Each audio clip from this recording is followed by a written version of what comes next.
En esta segunda parte de análisis bivariado, vamos a ver el gráfico de dispersión. El gráfico de dispersión es un gráfico muy importante en estadística porque permite comparar dos variables cuantitativas y observar cuál es la tendencia de las variables. Eso sería como un, un recurso gráfico o un recurso diagnóstico para poder visualizar si uno podría ajustar una regresión simple sobre los datos, o sea, se podría ajustar una recta o una nube de puntos para encontrar algún tipo de asociación entre dos variables o intentar predecir una variable en función de otra variable. Entonces, acá, por ejemplo, vamos a trabajar con la variable G1 y G2. Recuerden que G1 tiene que ver con el puntaje que obtiene el estudiante en un primer periodo, que puede ser como un semestre, y G2 en el segundo periodo.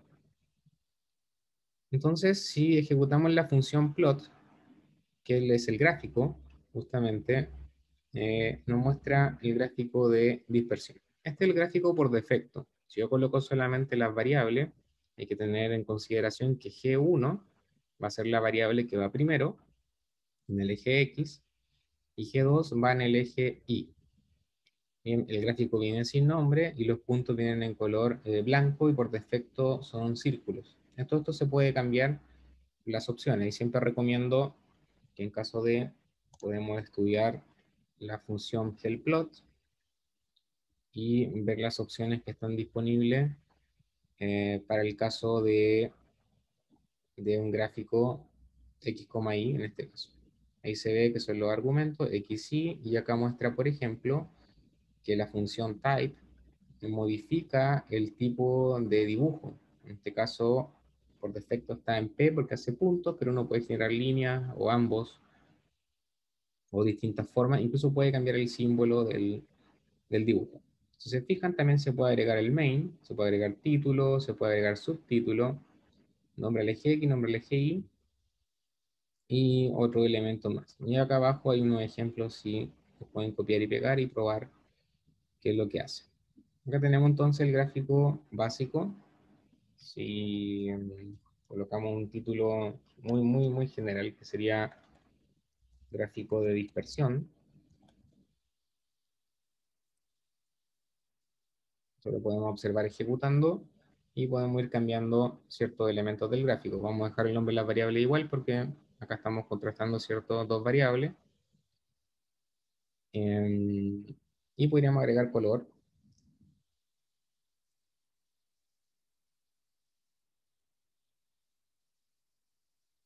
Y podríamos colocar, por ejemplo, un color azul. ¿Ok? Ya tenemos un cambio en el gráfico de dispersión. Acá, bueno, si acá comparamos las variables, se ve que hay una relación lineal creciente entre la variable G1 y G2, o sea, el puntaje G1 y G2, aunque aquí hay una observación. Acá en la parte inferior se ve que hay unos datos o algunos estudiantes que solo tienen puntajes en G1, pero no así en G2. Este grupo que está acá habría que analizar el por qué. Puede ser simplemente porque no lo rindieron, porque el puntaje es cero. Probablemente ahí el cero indica la ausencia de la nota. Eh, por tanto, se generaría esta estructura que está acá y habría que excluirla del estudio porque no tendríamos información del estudiante en su segunda prueba. Eso lo podemos quitar con un filtro, voy a mostrar cómo quitarlo, y nos podría interesar analizar esta zona del gráfico, que esto muestra una relación lineal creciente, acá se ve que hay una relación creciente entre G1 y G2. ¿Bien? Eso daría entonces un diagnóstico de la relación que hay entre las dos variables y se podría estudiar, por ejemplo, mediante un cálculo de una correlación, simplemente para saber el valor de esa relación, o un poco más avanzado sería ajustando una recta de regresión sobre esta nube de puntos para intentar predecir quizá el valor del rendimiento, el valor esperado en la segunda prueba, dado que tengo conocimiento del valor de la primera prueba. Por lo tanto, encontraría un modelo en ese caso.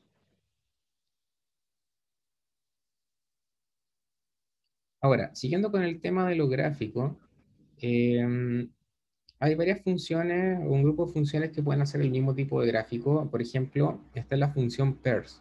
La función pairs es una función que está hecha para más de dos gráficos, pero acá la voy a mostrar con dos gráficos.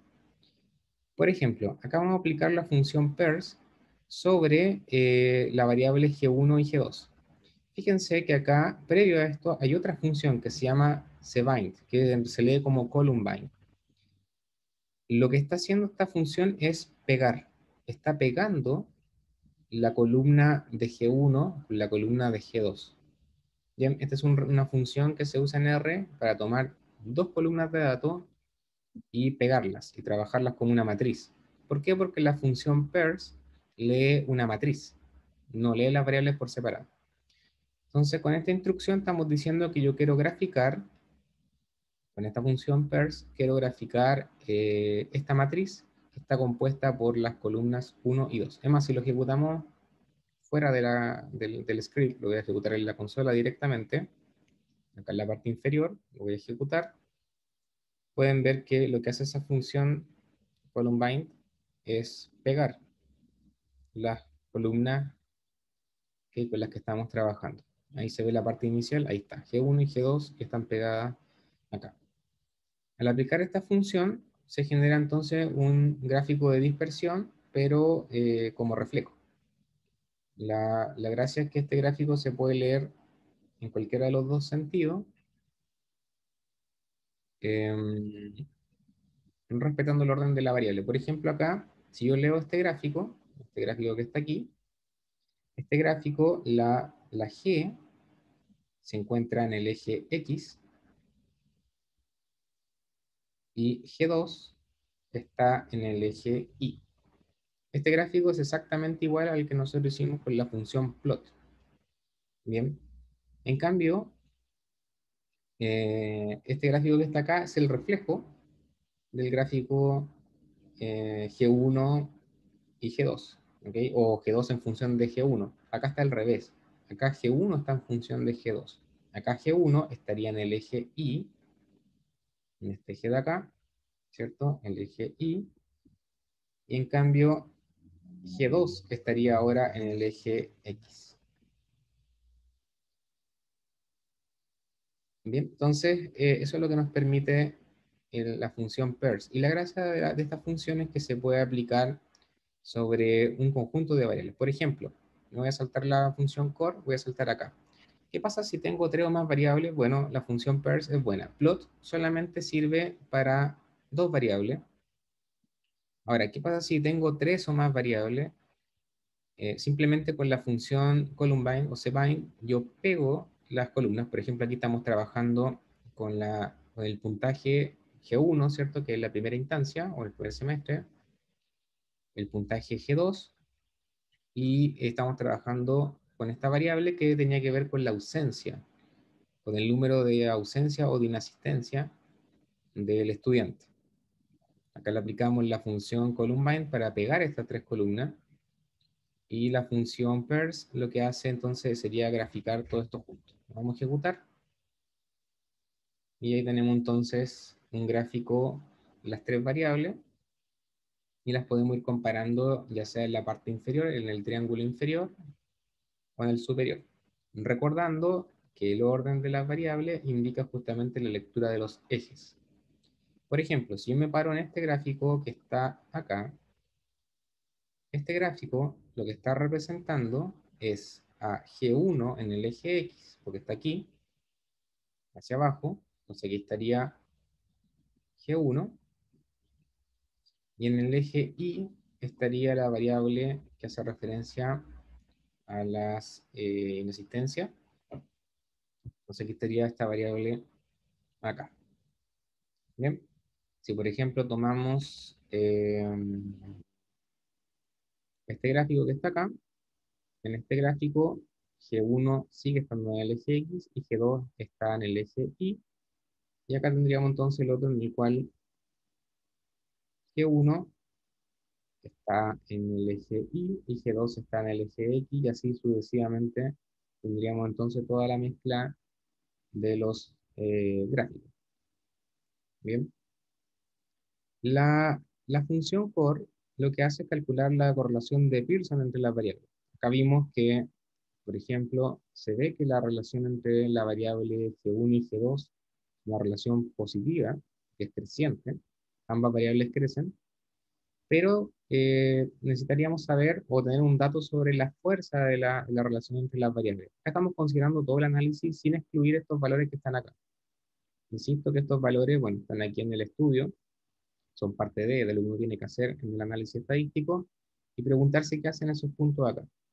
Lo más probable es que sean estudiantes que rindieron las primeras evaluaciones, pero que no participaron en la segunda. Por lo tanto, yo podría quitar esto y hacer el recálculo, por ejemplo, de la correlación y obviamente el número se va a incrementar. ¿Sí?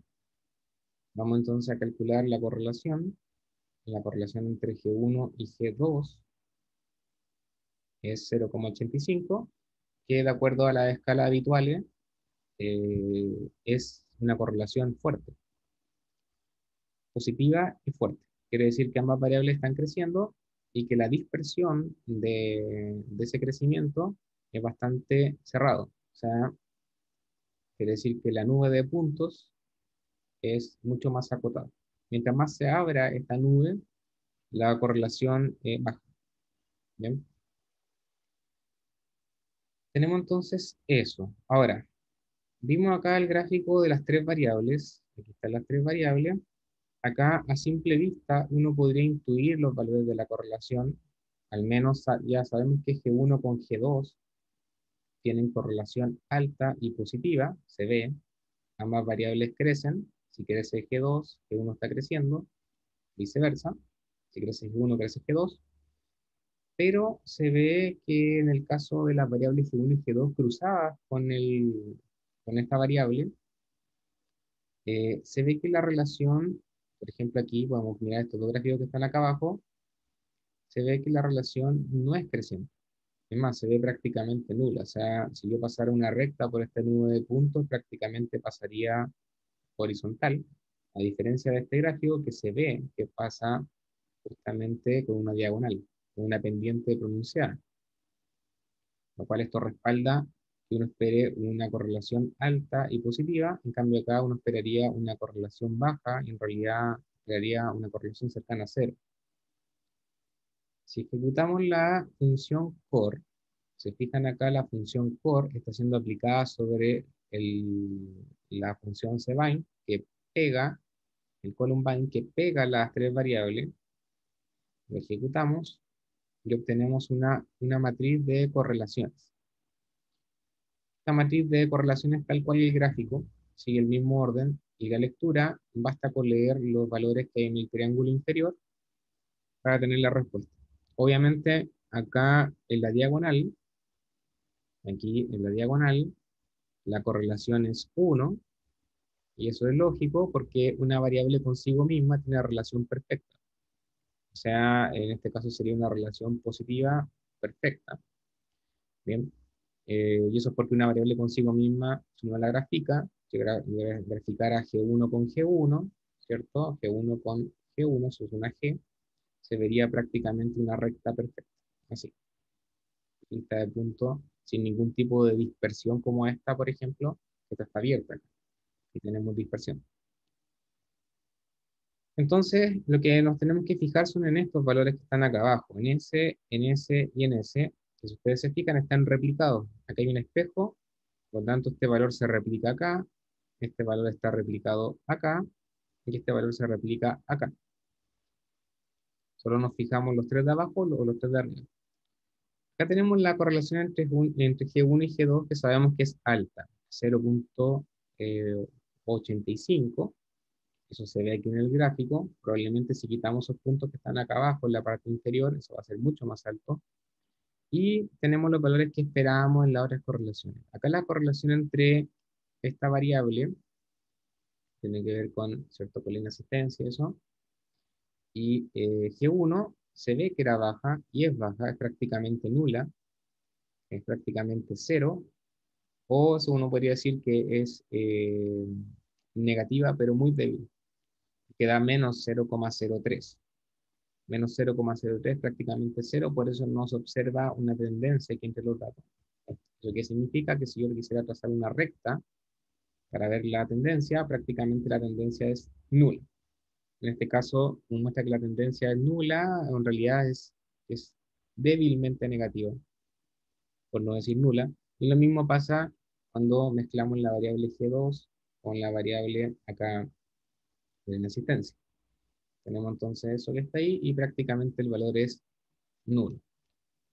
Eso nos respalda entonces numéricamente lo que se ve visualmente acá en el gráfico.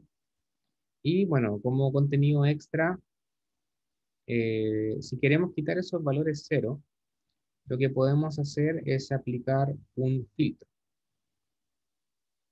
Por ejemplo, a mí estos valores que están acá, uno podría investigar, siempre se recomienda obviamente revisar el por qué esos valores son cero. Quizás los autores dicen algo al respecto y justamente pasa, hay una observación en la cual indican que ciertos valores se recolectaron solamente en una primera instancia, no en una segunda instancia, y prácticamente se registraron como cero. Entonces, si quisiéramos quitar estos valores para hacer el recálculo o regraficar el gráfico de dispersión o recalcular una correlación, una de las formas, entre las tantas formas, es esta. Se ve un poco engorrosa, pero la voy a explicar. ¿Qué es lo que hicimos acá? Generamos una variable nueva. Esa variable nueva es la variable G1-F, puede ser G1 final. Simplemente esto es un nombre que ustedes pueden elegir. Yo le coloqué ese nombre.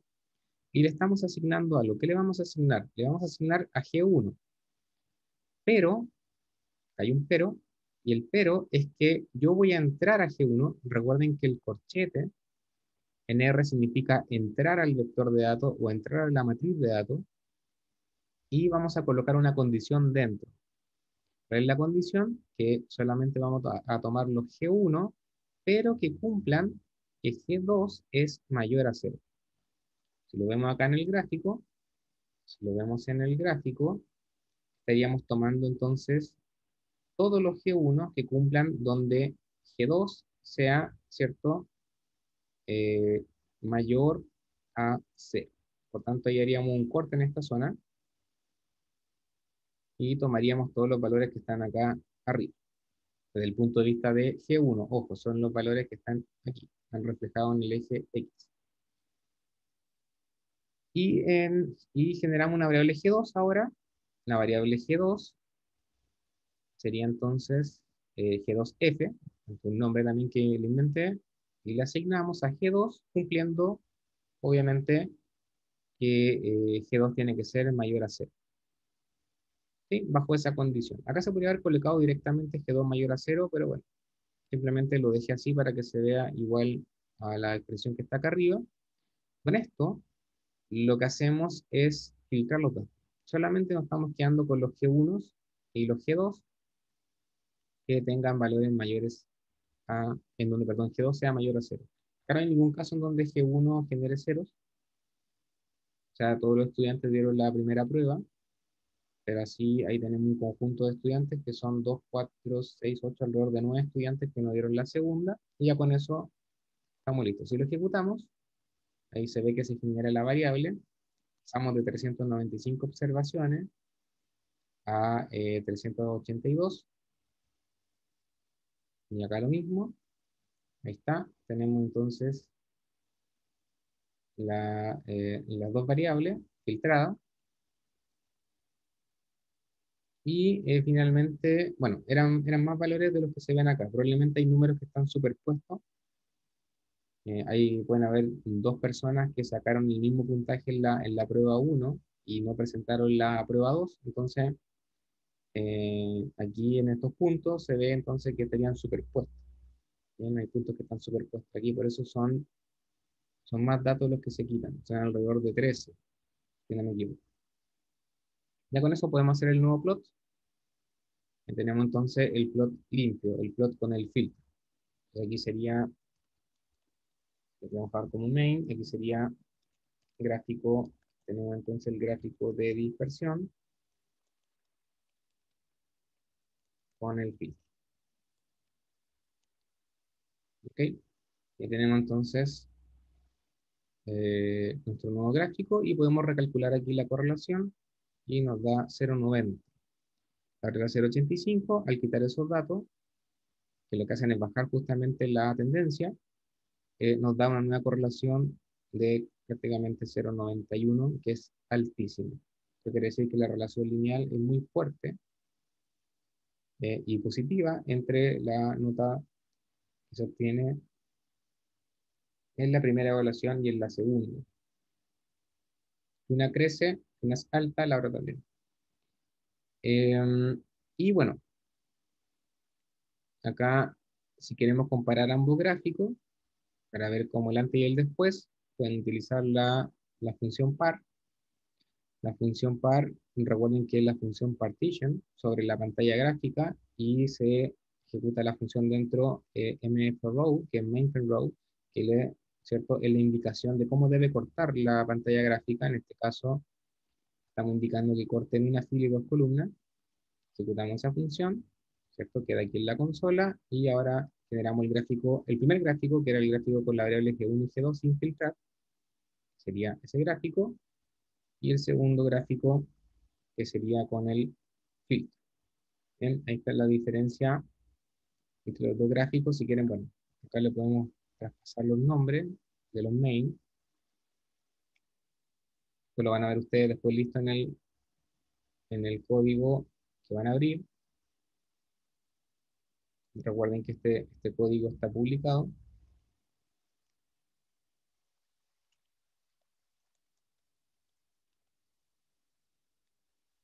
Y lo vamos a ejecutar nuevamente. Acá una forma rápida es pintar todo y ejecutar. Voy a hacer un zoom. Ahí tenemos entonces los dos gráficos, el antes y el después. Entonces, ¿qué es lo que hace el software? Reajusta la escala al eliminar estos datos, hace un reajuste en la escala para poder representar el gráfico en toda la pantalla. Ahora, si queremos añadir una recta de regresión lineal, ahí volvemos al gráfico, se fijan a que estoy ejecutando el partition, pero 1,1 para que vuelva a la pantalla original. Ahí tenemos nuestro gráfico filtrado. Si queremos añadir una recta de regresión lineal,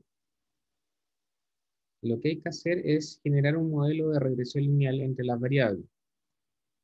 ¿Eso cómo se hace en R? Se hace con la función LM, que está acá, que es de Linear Model.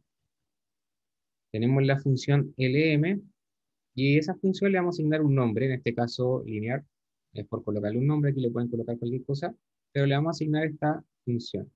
Y la función LM se debe generar una función dentro, una relación. Por eso está el símbolo de la virgulilla en esta zona. Em, la que va primero, acá sería nuestra variable dependiente. Entonces sería nuestra y acá iría nuestra x, que es la variable independiente. En este caso, en este orden, yo estaré diciendo que la prueba 2, yo la quiero explicar en función de la prueba 1. Bien, y tomamos ambos datos, ¿cierto? Filtrados, que pertenecen a este gráfico que está acá. Eso se ejecuta directamente. Simplemente yo hago correr esta función acá, me coloco aquí, correr, se ejecutó. Si la quieren observar, la pueden ejecutar. Lo único que muestra R con esta opción, muestra la fórmula que está llamando y me muestra los coeficientes de la regresión. Esto lo que está mostrando es el intercepto de la recta, que debería pasar por acá, y la pendiente. El intercepto, si ustedes recuerdan, es el valor en donde esta recta corta al eje Y. Si aquí, por ejemplo, pasara esta recta, no me quedó muy bien, pero si pasara por acá, voy a hacer el dibujo, una cosa así, lo voy a hacer desde abajo, ahí está mi recta, ¿ok? Ese valor que está cortando acá es el intercepto. Este valor que está acá sería el 1,1645. Y la inclinación de la recta, aquí si yo genero, ¿cierto?, un horizontal y mido la inclinación de esto, sería mi pendiente. O sea que la pendiente de esta recta es 0,899. Bien, esos son los datos que necesita R para poder generar la recta, que va a salir mucho mejor que la que hice yo a mano acá, y eso lo hace con la función upline. La función upline que está acá, se le ingresa a la función linear, en este caso el nombre que le coloqué yo, y un color a elección, en este caso color verde. Se da a correr y se ajusta la recta que pasa por acá. Bien, eso está mucho mejor que el dibujo que había hecho yo. Eh, para obtener un resumen mucho más específico del modelo, podemos aplicar la función resumen, la función summary, sobre el linear, sobre el modelo. ¿Qué es lo que nos muestra eso? Nos muestra una salida mucho más completa que la anterior. Ustedes se fijan, si yo solamente pido el linear, me muestra el intercepto, que es el corte en el eje Y, y la pendiente, que es la inclinación. Pero si yo uso la función summary, si yo genero un resumen, nos entrega una lista de estadísticos eh, que voy a explicar a grandes rasgos y que son importantes para saber justamente si uno quiere tener el detalle de la recta de regresión, del ajuste o de la confiabilidad de la recta que se obtiene. Bueno, llama a la fórmula, al igual que la parte anterior. Esto muestra acá lo estadístico de los residuos, que eso tiene que ver con los supuestos de la regresión. Y esta parte es interesante, porque aquí muestra justamente los coeficientes que ya habíamos visto, el del intercepto, que era 1,16, y el de la pendiente, que es 0,89. Y en la parte de acá nos muestra cosas que tienen que ver con estadísticos asociados a los estimadores. Recuerden que cuando uno hace un modelo de regresión de manera teórica, uno puede testear justamente la significancia de estos predictores que están acá. Y en R es muy fácil verlo porque en vez de centrarse en esta medida, uno lo que hace es mirar esta zona. Esta zona se conoce como el reporte del valor P. Se conoce como valor P o p-value, que es un valor típico que se coloca en investigación, en la cual acá yo al mirar este valor puedo ver directamente la significancia de mi estimador. En este caso yo tengo que ver la significancia de mi pendiente, de esta variable que está acá. ¿Ok? Me dio este número y esta que está acá es su valor P. Este número que está acá, por si no se entiende, el 2e a la menos 16, es un 0. Acá hay un 0. Acá lo siguen 15 ceros. Hay 15 ceros aquí, una lista muy larga de ceros. No voy a colocar. Quedan 15. Y el 16avo valor es un 2. ¿Bien? Esto es prácticamente 0. Aquí su valor P es prácticamente 0. Y R usa una simbología para indicar la significancia. Eso lo voy a explicar mejor también en el video de inferencia y de regresión múltiple, pero acá a grandes rasgos uno puede ver que si tiene 3 estrellas, eso significa que en 3 estrellas la significancia se encuentra entre 0 y 0,001, que para nosotros es un valor muy significativo. Mientras más cercano esté al 0, significa que este valor es mucho más significativo y tenía que serlo así porque se ve que aquí pasa una recta prácticamente con una pendiente importante. ¿Sí? El criterio de valor P probablemente lo están viendo en la parte teórica del curso, pero el criterio es que si yo tengo un valor P inferior a mi confianza, a mi nivel, perdón, de significancia, que habitualmente es de 0,05, significa que mi valor es significativo y entonces este valor del intercepto, perdón, este valor de la pendiente debería ser considerado obviamente para modelar y para darle significado al estudio. Por tanto, aquí este numerito, ¿ven? 0,0000, son 15 ceros y luego un 2 es un valor muy inferior a 0,05, por lo tanto pasa la prueba. R hace mucho más fácil, en vez de estar mirando el número o buscando tablas, uno simplemente ve la cantidad de estrellas y con eso lo considera. ¿Qué se considera? Bueno, generalmente desde el punto de vista del análisis, es que el reporte tenga al menos una estrella. ¿Bien? Porque bajo una estrella, ¿cierto? Desde una estrella hacia acá, son valores que están por debajo de 0,05. Serían valores significativos. Vuelvo a insistir que eso lo voy a detallar en la parte de inferencia. Y también que reporta R. Reporta, bueno, pruebas que tienen que ver con los residuos, y una de las que interesa acá es el valor del R cuadrado, que se llama R cuadrado, que es un valor que indica el grado de, se puede interpretar como el porcentaje de, de reproducción de la varianza o de explicación de la variabilidad que me entrega la variable X con respecto a Y. Traducido eso al español, que este número sea 0,8241, está indicando que el hecho de conocer el puntaje que obtiene el estudiante en la prueba 1, ya sabiendo eso, yo logro explicar prácticamente el 82% de lo que pasa o de la variabilidad que ocurre en la prueba 2.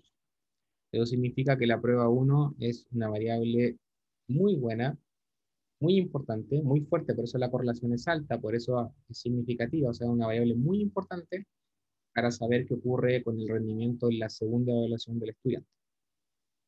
Este número, el R cuadrado, es un número que se mueve entre 0 y 1. Se puede interpretar como un porcentaje, como vimos recién, y mientras más cercano esté a 1 es mejor.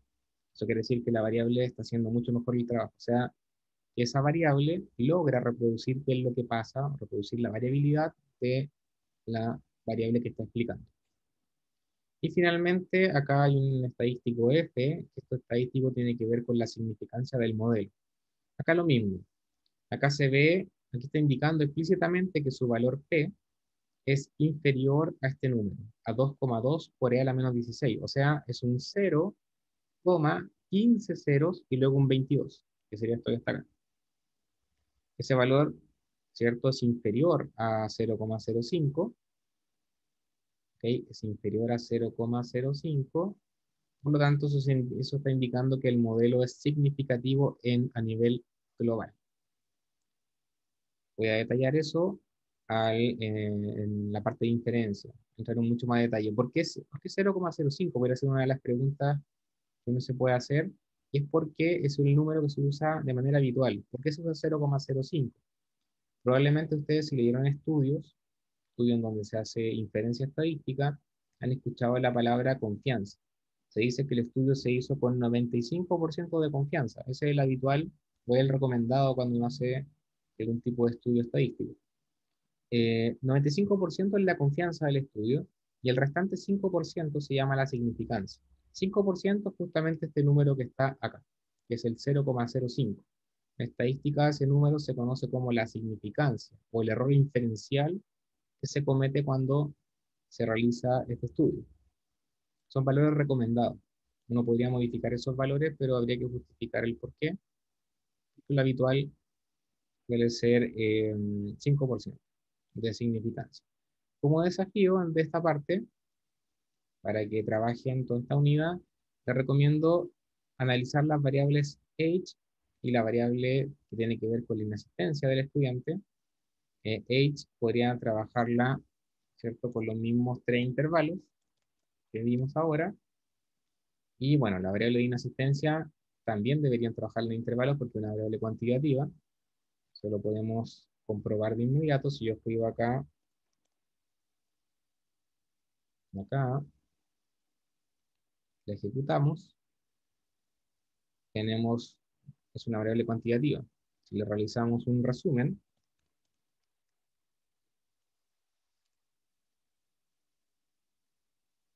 vemos que es una variable que tiene mínimo 0, 0 en asistencia, hasta 75, con una media en 5,7. Por tanto, una variable cuantitativa discreta.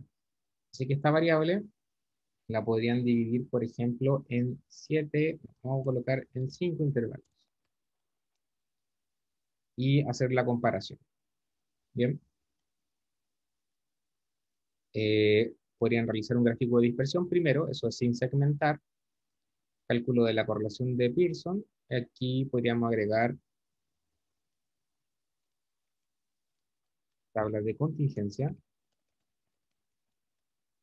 y aquí considerar los intervalos mencionados. Bien, eso solamente para que hagan la tabulación cruzada y puedan analizar cómo sería la distribución de frecuencias entre los tres niveles de la variable edad con respecto a los cinco niveles de esta variable que está acá, de la existencia. Y realizar un gráfico de dispersión. Aquí sería interesante ver, ¿cierto?, ustedes pueden intuir cuál es la forma, em, cuál es la forma de la tendencia, e intuir previamente cuál sería el valor de la correlación, y calcular el ajuste de la recta de regresión y estimación de los parámetros de regresión. Esto se hace con las variables en bruto, sin separar en intervalos. La separación en intervalos se hace para la tabla de contingencia. Bien, entonces dejamos hasta acá la parte de análisis bivariado. Cualquier tipo de consulta que tengan la pueden canalizar por el foro o a mi correo. Esperando que estén todos bien. Nos vemos en el próximo video sobre paquetes de R para visualización de datos.